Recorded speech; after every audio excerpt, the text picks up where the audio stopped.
देखो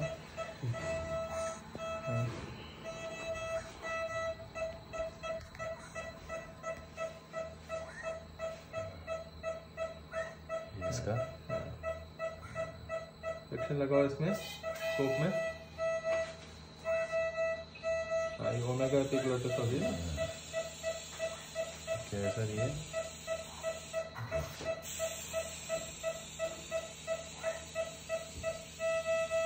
की वजह से क्या होता है कि ओमेगा एपिग्लोटिस की वजह से ये एयरवे तो ये है।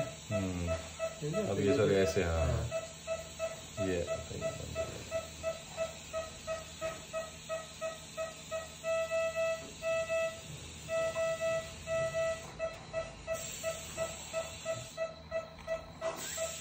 ट्यूब पे डालनी पड़ेगी इसको।